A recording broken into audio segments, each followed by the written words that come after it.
Good morning student, आपके Hindi teacher. बच्चों, आज आपके वीडियो का विषय है अलंकार। अलंकार दो शब्दों से मिलकर बना है, अलम प्लस कार। अलम का अर्थ होता है विभूषित करना या सुशोभित करना, कार का मतलब करने वाला, इसलिए दो शब्दों को मिलाकर अलंकार शब्द का अर्थ होता है आभूषण। तो आभूषण का अर्थ होता है जिस आभूषण को पहनने से जैसे स्त्रियों की शोभा बढ़ती है, अलंकार या आभूषण को धारण करने से उसी प्रकार से जिन कारणों से काव्य में सुंदरता आती है उन्हें अलंकार कहते हैं। यानी शब्द और अर्थ की शोभा बढ़ाने वाले गुण या धर्म को व्याकरण की भाषा में अलंकार कहा जाता है, और इन्हीं कारणों से काव्य में सुंदरता आती है और उन्हीं को हम अलंकार कहते हैं।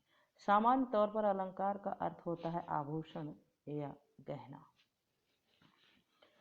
अलंकारिक शब्दों का काम होता है शब्द और अर्थ में चमत्कार उत्पन्न करके कविता की सुंदरता को बढ़ा देना। यही अलंकारिक शब्दों का काम होता है, जो शब्द और अर्थ की शोभा बढ़ाने में चमत्कार उत्पन्न कर दे। ऐसे ही कविता में मिलकर ये उसके अर्थ और शब्द में चमत्कार उत्पन्न करते हैं, जिससे कविता सुशोभित या सुंदर हो जाती है पढ़ने लिखने और सुनने में। शब्द अलंकार। तो इस प्रकार से अलंकार के मुख्य रूप से दो भेद हैं, मूल दो भेद हैं, शब्द अलंकार और अर्थालंकार। शब्द अलंकार में शब्दों के माध्यम से या शब्दों से चमत्कार उत्पन्न होता है कविता में, और अर्थालंकार में अर्थ के कारण कविता में चमत्कार या सौंदर्य आता है। शब्द अलंकार जहाँ शब्द के कारण काव्य का सौंदर्य अथवा चमत्कार हो, वहाँ शब्द अलंकार होता है। और अर्थ में शब्द अलंकार के फिर कुछ उपभेद हो जाते हैं, जैसे अनुप्रास, यमक और श्लेष। तीन भेद हो जाते हैं शब्द अलंकार के। अनुप्रास का सामान्य अर्थ होता है किसी वस्तु को क्रम में रखना या एक के पीछे एक, अनुमाने आने वाला, एक के पीछे एक आने वाले शब्द जब शब्द में एक ही वर्ण एक से अधिक बार क्रम से आए तो उसे अनुप्रास कहते हैं। यहाँ पर व्यंजन वर्णों की आवृत्ति एक से अधिक बार जब क्रमानुसार हो किसी वाक्य में तो वहाँ अनुप्रास होगा। और अनुप्रास में स्वरों की गणना नहीं होती है, क्योंकि इसमें कोई चमत्कार नहीं होता स्वरों में, इसमें केवल व्यंजन वर्णों की आवृत्ति होती है। जैसे उदाहरण के रूप में बंदह गुरु पद पदुम परागा, इसमें पा वर्ण की आवृत्ति हुई है। नल नली नलिन रस बरसो, यहाँ ना और रा वर्ण की आवृत्ति हुई है। और यमक में क्या होता है, यह शब्द अलंकार का दूसरा भेद है उपभेद। यमक में वाक्य में जब एक ही शब्द एक से अधिक बार आए, परंतु उन दोनों शब्दों को जो आए हैं दोनों का अर्थ अलग अलग होगा। शब्द एक होगा, दो बार आएगा, दो से अधिक बार भी हो सकता है, सभी के अर्थ अलग होंगे, वहाँ यमक अलंकार होते हैं। जैसे जगती जगती की मूक प्यास। एक जगती का मतलब होता है जगना और एक जगती का मतलब होता है जगत या पृथ्वी। इस प्रकार से यहाँ पर यह उदाहरण यमक का। श्लेष का अर्थ होता है चिपकना। श्लेष का शाब्दिक अर्थ होता है चिपकना, यानी एक ही शब्द में कई अर्थ चिपके होते हैं। जहाँ एक ही शब्द में कई अर्थ मिले हों वहाँ श्लेष अलंकार होता है। कुछ उदाहरण, रहीमन पानी राखिए बिन पानी सुन। यहाँ पानी शब्द एक है, लेकिन इस पानी शब्द में अनेक अर्थ चिपके हैं, जैसे पानी, चमक, प्रतिष्ठा और जल। पानी का मतलब चमक भी होता है, पानी का मतलब इज्जत भी होती है, पानी का मतलब जल भी होता है। तो इस प्रकार से इसके तीन अर्थ हुए। अर्थालंकार के फिर उपभेद होते हैं उपमा और रूपक।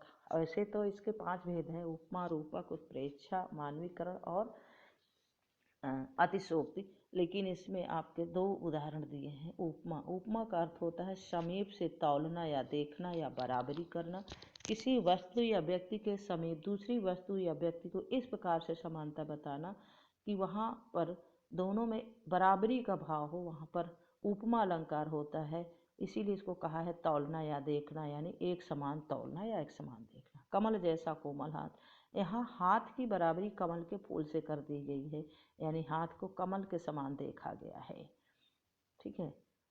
गधे जैसा मूर्ख, मूर्ख व्यक्ति को गधे के समान देखा गया है या बताया गया है। रूपक का मतलब होता है, रूपक अलंकार में एक ही वस्तु के साथ दूसरी वस्तु को इस प्रकार रख दिया जाता है कि दोनों का अंतर स्पष्ट ना हो, यानी किसी वस्तु का ऐसे उसके सामने रख देना, किसी दूसरी वस्तु के सामने किसी वस्तु का इस प्रकार से पेश कर देना कि उसका जो अंतर है वह दिखाई ना दे। उदाहरण के रूप में मुख चंद्र हो, यहाँ मुख को चंद्रमा के समान बता दिया गया है, यानी मुख में और चंद्रमा में जो अंतर था उसको समाप्त कर दिया गया है। तो इसलिए यहाँ पर मुख और चंद्र की अभिन्न कर दिया गया है। इस प्रकार से राजीव नयन भी है। राजीव नयन यानी कि राजीव का मतलब भी कमल होता है, नयन उसमें भी आंखों को उसका अंतर समाप्त कर दिया गया है। दुख जलनिधि, जलनिधि जल का मतलब जल, निधि माने सागर, सागर का और दुख का एक समान कर दिया गया है। डूबी का सहारा कहाँ।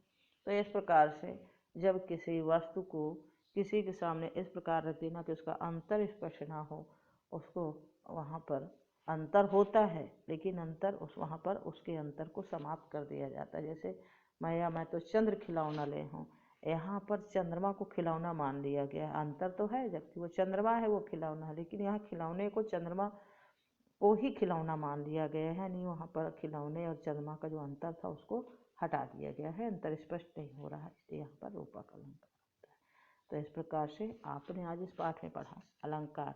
कविता की सुंदरता को बढ़ाने वाले गुणधर्म को अलंकार कहते हैं। अलंकार के मुख्य दो भेद हैं, शब्द अलंकार, अर्थालंकार। और प्रमुख अलंकार इसमें जो आपने पढ़े, अनुप्रास, यमक, श्लेष, उपमा और रूपक। बाकी आपको गूगल में विस्तार पूर्वक सिखाएंगे। तो आज के लिए बस इतना ही। धन्यवाद बच्चों।